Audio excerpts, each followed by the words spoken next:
Span of control is basically defined as the number of subordinates or workers under one particular manager. In the wider span of control, a manager has generally uh, many subordinates who report to him. In a narrow span of control, a manager has fewer subordinates. The number of subordinates or the workers that a manager or the top level manager can effectively manage for supervision would depend under or upon a number of factors. We will be talking about the factors later on, but initially we can say that the span of control can basically be broadly subdivided into two major portions. Those are centralization and decentralization. Centralization means the authority for most decision is basically concentrated on the top level management, and should I say this decentralization means such authority will be distributed equally by extension and throughout the levels of managements. There are, in short, basically many advantages as well as disadvantages of both types of structure. If you go through the concept of centralization and decentralization, the pure form of centralization is literally non-practical, except in very smaller company, and also pure form of decentralization is also not applicable for any organization. As organization generally grows bigger with the help of expansion, mergers and acquisition, decentralization becomes very necessary for the organization as well as it becomes practical. If an automobile, let's just take an example of a automobile manufacturing company, right? It, let us suppose, acquires a certain organization which makes refrigerators, then decentralization would be an absolute necessary, because the policy and the decision making of both the organization and the working environment of both the organization is absolutely not equal to one another. Now, as I was talking about whether this span of control, whether the organization will be applying for centralization or decentralization, it would depend on a number of factors. The basic factors that are affecting the decision making is the size and complexity of the organization. As I was talking about, larger organizations with very diversified product lines would find decentralization to be far more effective, as well as it would reduce the individual workload of particular manager. Another important factor under this decision making is the location of the target market where the organization wants to operate. Target market basically means the type of customer and the range of customer that the organization is willing to cater into. If that group of customers are located far apart geographically, then decentralization would be far more appropriate, since in this particular cases the management needs certain persons or certain decision making people staying close to the market rather than away from that particular market. Most importantly, the competency level of top level managers as well as the subordinates proves a vital part in that decision making. If the top level managers are basically more knowledgeable and they can control the situation pretty well, then the organization should opt for centralization, a far more centralized concept that would help that particular organization to achieve the efficient result which the organization is looking for. And if the subordinates or the workers are well trained, well experienced, and they can be entrusted with the responsibility and the duty of many other things, as in the decision making, the organization should opt for the decentralization. Last but not the least, one of the important factor affecting this particular decision making is the time frame required for the decision. How quickly, how effectively does the organization wants to take the decision? If the organization needs, should I say, a quick immediate decision that needs to be taken at that spot, the organization should opt for a decentralized process where the subordinates are well trained enough that they can take the required decision without going back to the higher authority. But if the organization's motive is not to take quick decision, but a decision taken should run down through the levels of organization, the organization should opt for the process of centralization. This is what we mean by centralization and decentralization, and most importantly, in which type of organization, in which type of cases centralization or decentralization should be opted for. The following advantages of centralization which can be talked about are the reduced cost, the uniformity in action, the personal leadership, the flexibility of work, better quality of work, better coordination. Coming back to the discussion of the advantages of centralization, the major advantage of centralization is that the decision making is made at one single point, and the adaptation and the enforcement of that particular decision goes throughout the organization. It is very much expected under the process of centralization that the decision making which has been taken should be of higher quality, as the decision making is generally taken by the topmost level of the management, and it is also assumed that they are far more experienced and knowledgeable about the organizational problems and how to deal with the organizational situations when they arrive. Another most important advantage of centralization is that it is very much easier to achieve balances between the departments and the functional areas of the organization, as in centralization the activities are practically guided by one single policy. It thus, in a longer period of time, the organization reduces their cost of operation significantly. The centralized system that we are talking about looks at this at different kind of subordinate or the subunit parts of any department as a whole and tries to relate them to each other so that the maximum amount of benefit can be achieved from that organization. Centralization helps in optimal utilization of human and physical resources.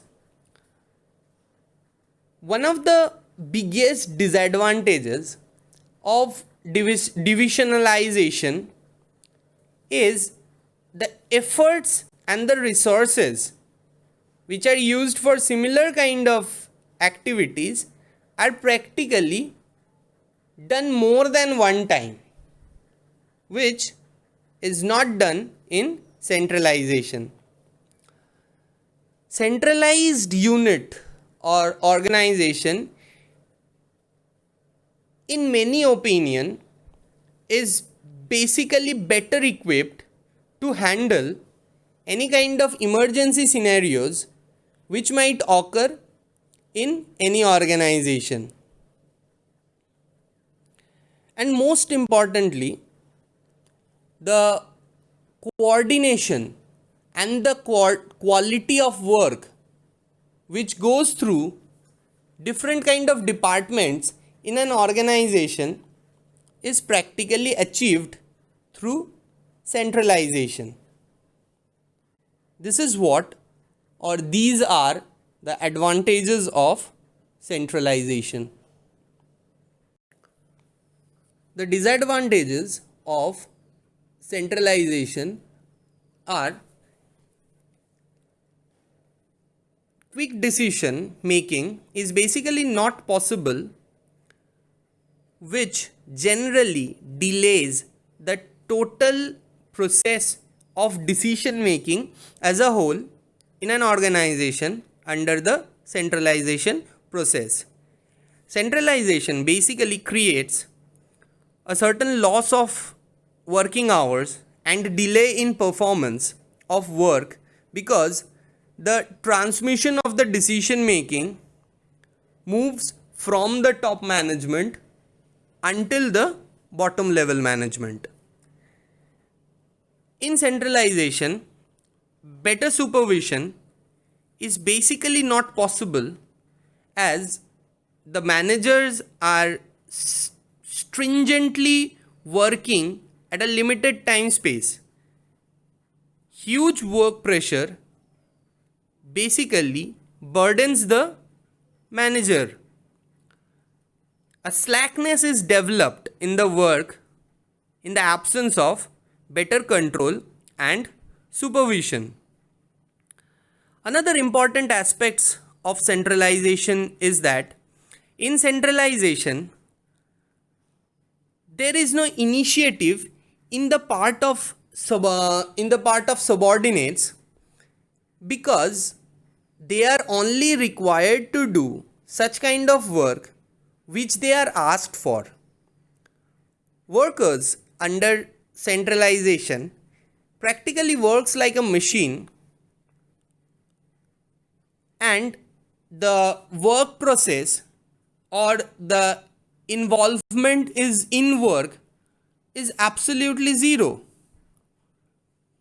These particular things creates a major barrier in the development of the subordinates towards the loyalty of the organization.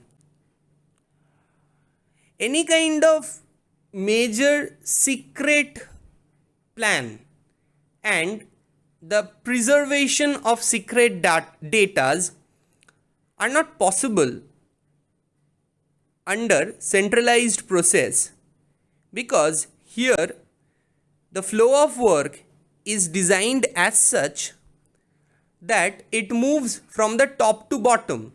So when it moves from the top to bottom, it is very much important for that organization to share that particular data. Otherwise, it will be very difficult for the organization to work with it. Most importantly, under centralization, it is impossible to give any kind of attention or focus on the details of work, as basically all single work are done in one particular place, and it is very difficult to focus on the term of specialization under centralization. So basically these are the disadvantages of the process of centralization. Coming back to the advantages of decentralization. Under decentralization, the excessive workload from the top managers are basically taken away, since most responsibilities and decision making are basically moved and transferred to the subordinates. This particular process of decentralization gives the manager more time to concentrate on the policy making, on the planning, and the coordination for the better running of the organization. One of the major advantages of decentralization is that it provides a certain kind of guideline, a founding stone for the development of the future managers. If the workers or the subordinates are given more responsibility, the more experience they will gain to prepare themselves for the higher position. That will basically make the promotions more desirable, because the newly promoted managers will be much more familiar with the organizational problems. Under decentralization, it is highly motivational environment for the subordinates, as it provides them with the necessary amount of freedom to act and to take the decisions. This gives the subordinates or the workers a sense of recognition, and they practically in exchange becomes much more loyal to their duty, and thus much more loyal to the organizational cause. This at the end of the day increases the productivity of an organization. Under decentralization, easier and quick decision makings, though are not possible, is possible, because the reference and the referral to the top level management is taken away from it, and most importantly, the time taken reduces significantly.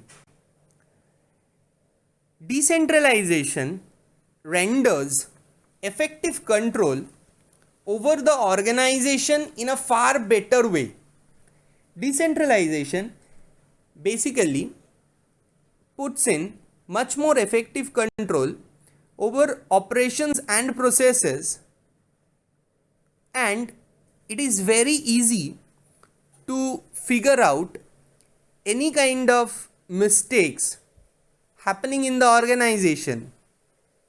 This makes the accountability far more clear cut, and hence the effective control can be implemented very well. This can in short tell us that decentralization is far more desirable than the concept of centralization. But in a certain way, in large diversified organization, there is no way of putting in the centralization process at it, as it requires decentralization. So these are the advantages of decentralization.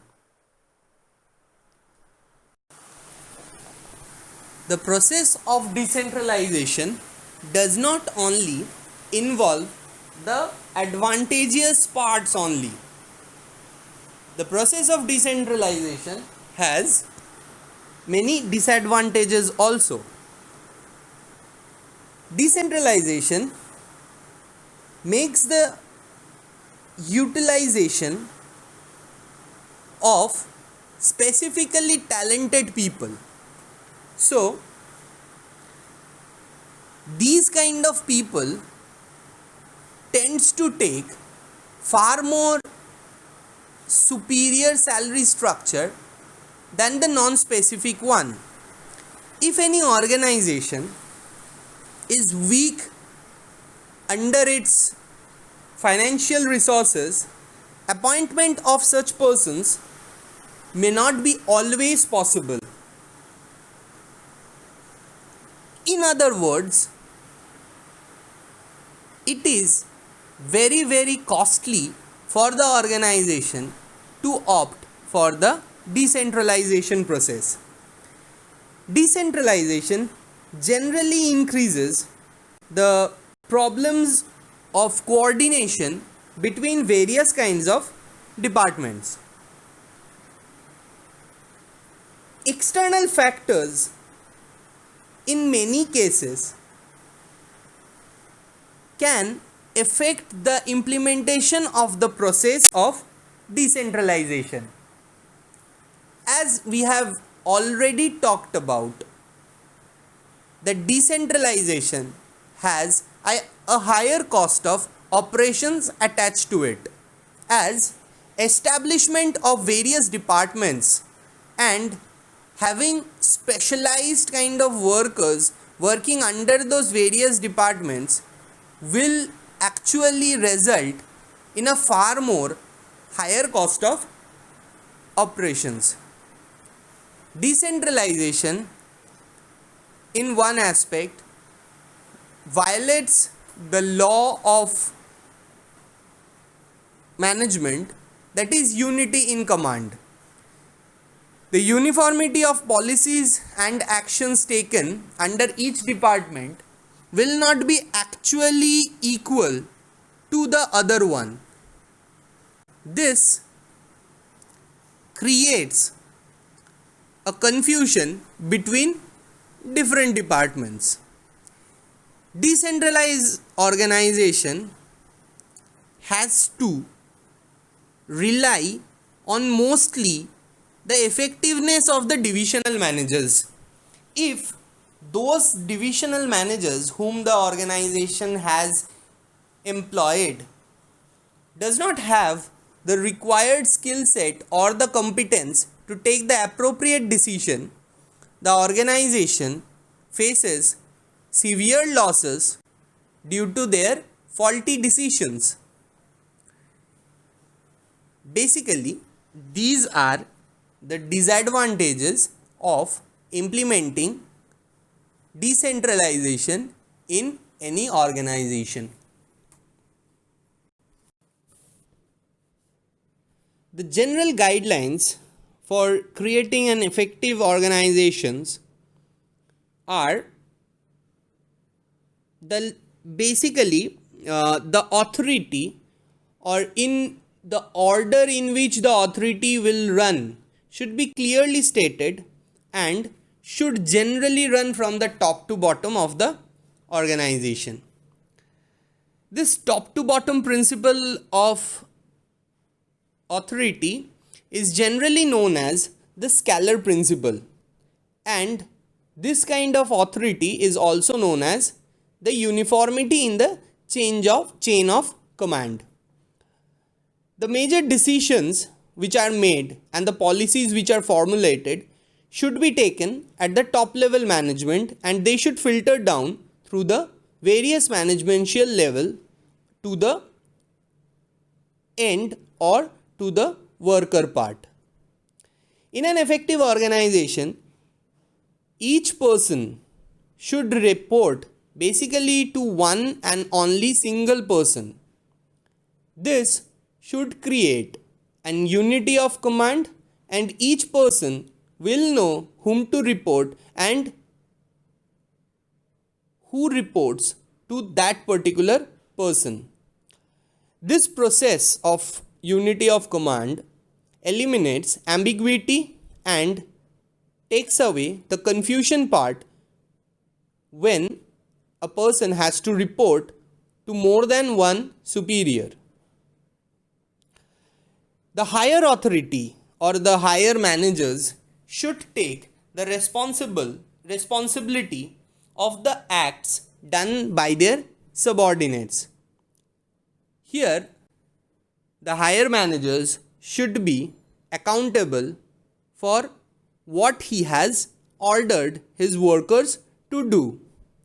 Most importantly, authority should be defined and well clear so that the role of that worker or even the manager within the organization is absolutely clear. The role clarity, when well defined, then the authority and responsibility subsequently becomes well cleared or well stated. Hence, it will be quicker and easier for the supervisor or the higher level managers to trace and handle problems and make quick decisions whenever it is required. Another important aspect of effective organization is that the number of levels of authority should be as few as possible. This generally would make communication within the organization far more easier and the decision making faster.